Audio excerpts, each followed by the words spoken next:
Buenas noches compañeros, buenas noches profesor. El día de hoy les voy a hablar acerca de una sentencia penal, que es la sentencia 423 del año 2023.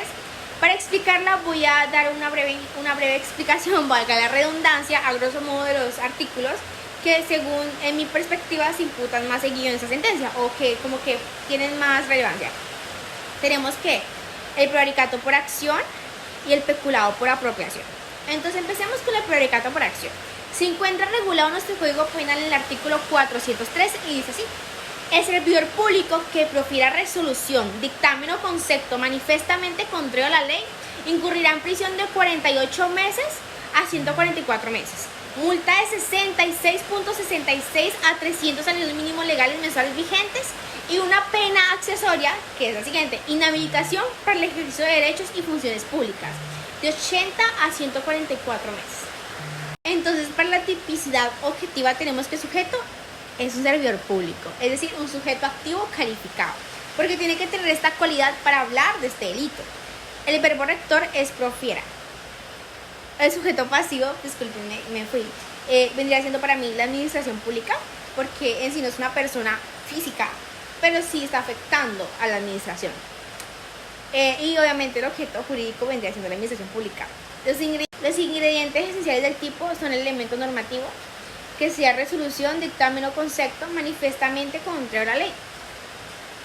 Es una estructura típica de resultado y se realiza por acción, a título de dolo. En el artículo 397 tenemos el peculado por apropiación. Dice así: el servidor público que se apropie en provecho suyo o de un tercero, es decir, que es un sujeto activo calificado que tiene que, verbo rector, apropiarse. ¿De qué? ¿De qué? En provecho suyo o de un tercero, elemento subjetivo, porque si no quiere apropiarse en provecho suyo de alguien más, no estaríamos hablando de peculado por apropiación. De bienes, ¿de qué elemento normativo? De bienes del Estado o de empresas o instituciones en que éste tenga parte, o de bienes o fondos para fiscales, o de bienes de particulares cuya administración, tenencia o custodia se le haya confiado por razón o con ocasión de sus funciones, incurrirá en prisión de, vamos a la pena ahorita. Es decir, estaríamos hablando de peculado por apropiación si es una persona que se apropia de bienes de particulares. Tiene que ser de bienes del Estado o de empresas o de instituciones en el que se tenga parte, si no, no estaríamos hablando de peculado por apropiación, estaríamos hablando de otras cosas, no de esto. Bueno, la pena es de incurrirá en prisión de 96 a 270 meses, multa equivalente al valor de lo apropiado sin que supere el equivalente a 50.000 salarios mínimos legales mensuales vigentes, y una pena accesoria, inhabilitación para el ejercicio de derechos y funciones públicas por el mismo término. Luego dice que si lo apropiado supera un valor de 200.000 salarios mínimos legales mensuales vigentes, dicha pena se aumenta hasta en la mitad. Es decir, hay agravante por el valor de lo apropiado. La pena de multa no supera los 50.000 salarios mínimos legales mensuales vigentes. Si lo apropiado no supera un valor de 50 salarios mínimos legales mensuales vigentes, la pena será de 64 meses a 180 meses.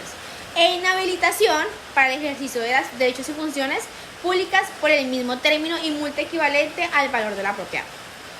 Entonces tenemos tipicidad objetiva. Tenemos que el sujeto, como dice, un servidor público. No voy a repetir porque ya lo mencioné. Vamos a decir que es una estructura típica de resultado, es una conducta punible que se realiza por acción a título de dolo, porque nadie se va a apropiar en provecho suyo y de otro de bienes del Estado o de que está en su administración, que son públicos. O sea, es ilógico pensarlo. Vamos a la sentencia. Bueno, vamos a empezar explicando los hechos jurídicamente relevantes de la sentencia. Ramón Enrique Fuentes, Álvaro Antonio Narváez, Álvaro Ramón Mangones y Jesús Eduardo Mangones se les fueron proferidos unos poderes por parte de los profesores del municipio de Lorica, ubicado en Córdoba, los cuales fueron sustituidos por el abogado Álvaro Burgos, con el fin de que ellos radicaran unas demandas, puesto que la provisora S.A. y el magisterio no le habían reconocido sus prestaciones sociales y no le han reconocido su pensión vitalicia, puesto que habían tenido 20 años de servicio y tenían la edad de 50 años. ¿Qué sucede? Que efectivamente se expiden unas resoluciones a título ejecutivo y resulta que cuando se expiden las resoluciones se dan cuenta que, en primer lugar, las resoluciones no cumplían con los requisitos que expedía la norma.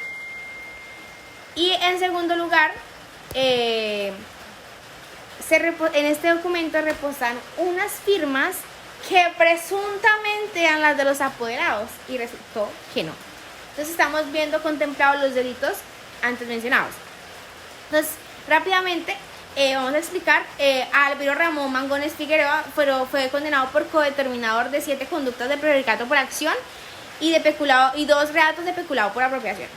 Jesús Eduardo Mangones, 5 delitos de prevaricato por acción como codeterminador y un punible peculado por apropiación. Agravado. Álvaro Antonio Narváez, 9 delitos de prevaricato por acción y 3 delitos de prevaricato de apropiación, de peculado por apropiación agravado, perdón. El despacho, antes de firmar sentencia, decía absolver a Narváez Llorento por falsedad en documento privado en concurso homogéneo y condenó a los demás de la siguiente forma. No voy a centrarme tanto en las multas que le pusieron ni en las penas que les impusieron, porque pues, aunque hay gran importancia en esto, ya veremos más adelante, vamos directamente al problema jurídico. La parte defensora denuncia la violación directa de la ley sustancial por la interpretación errónea de los artículos 64, numeral 3 y 31 del Código Penal, que condujo a imponer a Alviro Ramón una pena superior a la que le correspondía. Él argumenta su tesis o su posición de la siguiente forma. Dice que para demostrarlo asegura que el APO, es decir, el tribunal anterior, no individualizó la pena de delito base, sino que tomó elementos comunes de la propia conducta del peculado por apropiación y del prevaricato por acción y lo utilizó indebidamente para aumentar el mínimo de la pena correspondiente al delito contra la administración pública.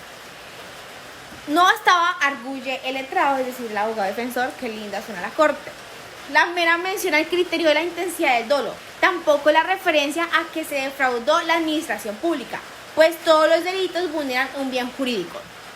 Igualmente, no era suficiente la descripción típica de otra conducta concursal, la de prevaricato por apropiarse de dineros del erario público, propia del verbo rector del peculado.